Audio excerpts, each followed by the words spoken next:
I'm here today to read Jimmy's speech, which was about the relationship between North Korea and the United States. His main claim was that the United States needs to pay more attention to North Korea and their threats against the U.S.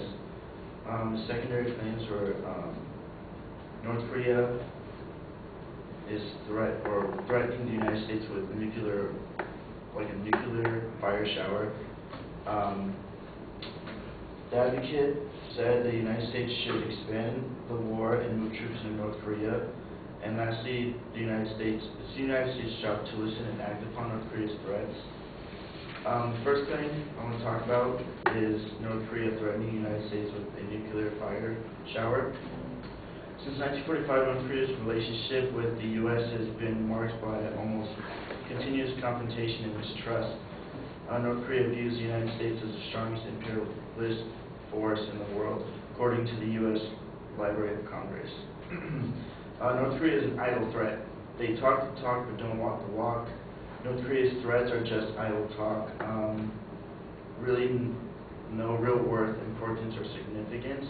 They threaten the United States with a nuclear fire shower, but have yet to prove that they can even reach the U.S. with a nuclear missile or weapon.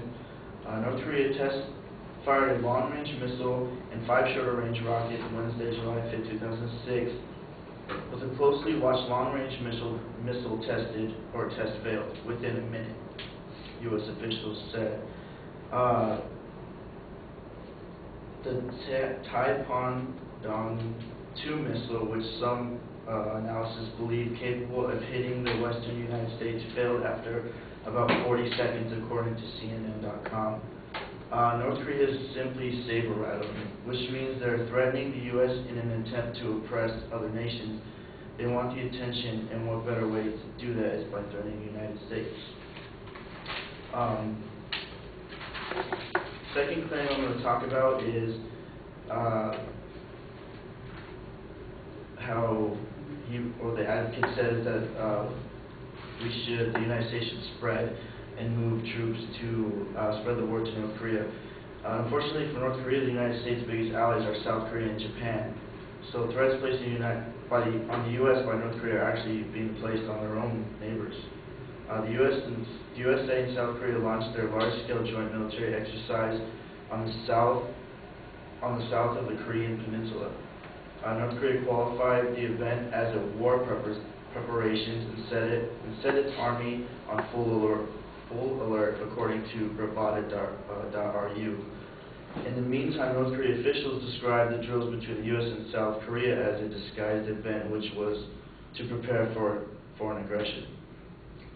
The North Korean army has been set on full alert in connection with the military drills. In addition, North Korea has said that they could no longer guarantee the safety of South Korean passenger flights over their own territory. We don't know what kind of military clashes may occur due to the joint war exercises, said a North Korean official, according to the U.S. Library of Congress. It almost makes no sense to start a war with North Korea when the United States already has so many other problems to deal with. North Korea is simply a crazy nation right now. Their neighbor South Korea are one of our biggest allies and has already shown joint military forces with us. To start a war with North Korea would be pointless and a waste of time. The last thing I'm going to be refuting is that North Korea is a force to be reckoned with, and that it is the United States' job to cater to them. North Korea is just not an issue for the U.S. to deal with.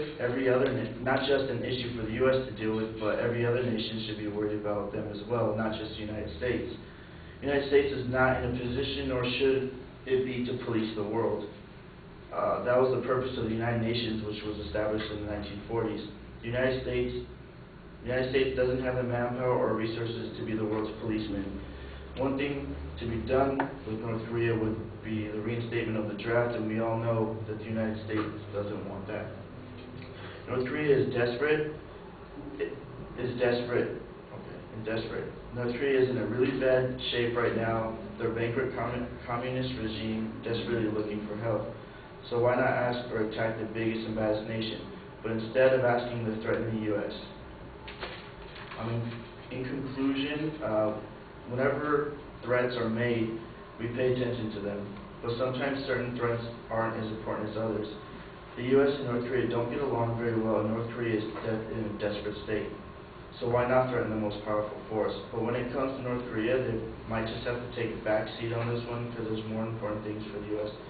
that they need to deal with right now. Thank you.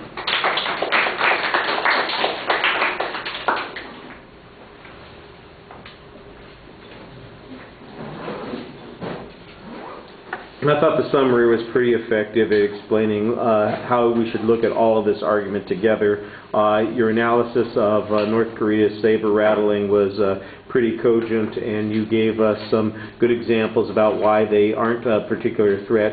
The whole thing about South Korea and Japan and the area there, I think that needs to be developed a little bit more. An explanation about why the U.S. is there, some background so that people understand what the context of the argument is. One of the questions is, why is North Korea engaged in the saber rattling? Is it, like you said, an attempt to get attention? Are they trying to manipulate us into giving them some kind of aid or assistance? Are they trying to gain advantage militarily that they can't gain through negotiation? And the notion that we have other things on our plate that we need to take care of, and that North Korea, although a potential issue, is down low in our hierarchy of needs, I think is pretty good. The notion that we should go to war on this particular issue, one of the things you might talk about are, like you mentioned, we are already involved in a couple of wars, and adding another one with a potentially very committed and well-equipped alternative army, and our unwillingness to engage in the use of certain kinds of technologies as a way of rebutting that war, we'd be trapped in a conventional war that would be very difficult to fight in this context. So I think you gave it a reasonable context. I think you'd maybe do a little bit more clarification on that. All right, thank you.